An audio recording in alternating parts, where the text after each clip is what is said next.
গত ম্যাচটা ছিল একটা হাই ভোল্টেজ ম্যাচ, আমরা বলছিলাম সেই জায়গায় লো স্কোরিং মনে হয়েছে কিনা, বা নিউজিল্যান্ডের আসলে হেরে যাওয়ার কারণটা কি? ইন্ডিয়া যে বাড়তি সুবিধা পাচ্ছে এটা একটা বড় কারণ কিনা?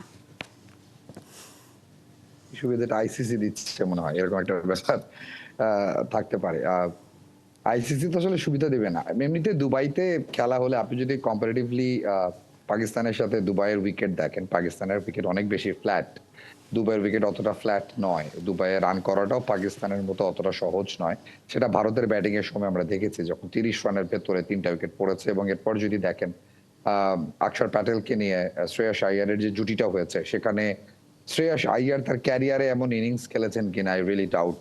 যে পরিমাণ বল নষ্ট করেছেন, যেভাবে তিনি স্ট্রাইক রোটেট করেছেন, যে পরিমাণ সময় নিয়েছেন, তাতেই বোঝা যাচ্ছিল যে উইকেট অনেক স্লো। কালকে ম্যাচটার কমেন্ট্রি করছিলাম আমরা, যে কজন ধারা বিবরণী দিচ্ছিলাম, তখনই আমাদেরই বারবার মনে হচ্ছিল যে আসলে কি এতটা ডিফিকাল্ট কিনা। এবং সেটা নিউজিল্যান্ডের ব্যাটিং এর সময় আরো ভালোভাবে বোঝা গেছে। ভারতের 4 স্পিনার মিলে উইকেটের যেই লোয়ার পার্ট গুলো, যখন বল নিচু হয়ে যাচ্ছে, যে টার্ন গুলো তারা প্রডিউস করছেন, 4.5 ডিগ্রি পর্যন্ত কালকে বল ঘুরেছে নিউজিল্যান্ড বোলিং করার সময়, নিউজিল্যান্ডের স্পিনাররা বোলিং করার সময়।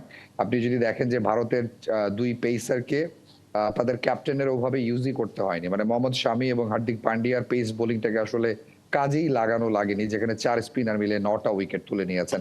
সো আমার মনে হয় যে ভারতীয়রা আসলে কেন এই ধরনের কম্পিটিটিভ ক্রিকেটে কেন তারা আসলে এখনো এতটা এগিয়ে, তার বিষয়টা হচ্ছে মাইন্ড গেম। যে আপনি মেন্টালি যখন অনেক এগিয়ে থাকবেন এবং আপনি অপোনেন্টকে সবসময় যখন ডমিনেট করার চেষ্টা করবেন, no matter what the situation is, আপনি জানেন যে আপনি অপোনেন্ট থেকে শক্তিশালী এবং আপনি সেই জায়গাটাতে নিজের উপর ভরসা রেখেছেন।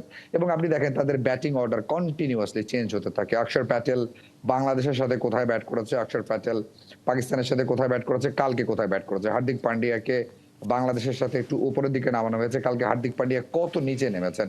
এবং একটা সময় হার্দিক পান্ডিয়া যখন লাস্টের দিকে ব্যাট করছিলেন, বাউন্ডারি পাচ্ছিলেন না, তিনি কিন্তু হতাশ হননি। টানা 3 বলে হয়তো 4-6-6 এভাবে তুলে ম্যাচটাকে তিনি 250 পর্যন্ত নিয়ে গেছেন, একটা ফাইটিং স্কোর পর্যন্ত নিয়ে গেছেন।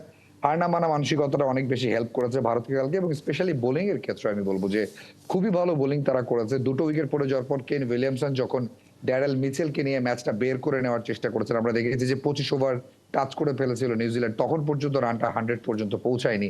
তারপরও যদি দেখেন যে যেভাবে ভারতীয় স্পিনাররা উইকেটটাকে কাজে লাগিয়েছে, নিজেদের অভিজ্ঞতাকে কাজে লাগিয়েছে প্রত্যেকেই, মানে ভারত চক্রবর্তী 5 পেয়েছেন, বাট বাকিদের যে হেল্পটা তাকে করা হয়েছে উইকেটগুলো পেতে, সেটাকেও মাথায় রাখতে হবে। এবং স্পেশালি ক্যাপ্টেন রোহিতের বোলিং চেঞ্জটাও অনেক বেশি কাজে লেগেছে। যখনই যাকে এনেছেন তিনি হেল্প করেছেন তাকে। এবং নিউজিল্যান্ড ট্রাই নেশন সিরিজ থেকে যে ক্রিকেটটা খেলছিল against south Africa, against Pakistan, তারপরে চ্যাম্পিয়ন্স ট্রফিতে এসে তারা যেভাবে 2টো ম্যাচে ডমিনেট করেছে, নিউজিল্যান্ডকে যে টাফ সময়টা ভারত দিল, তাতে বোঝা গেল আরো একবার যে 4টা দল যারা সেমিফাইনাল খেলছে, তাদের মধ্যে ভারতকে আসলে আপনার টপ ফেভারিট ধরে রাখতে হবে। কনা।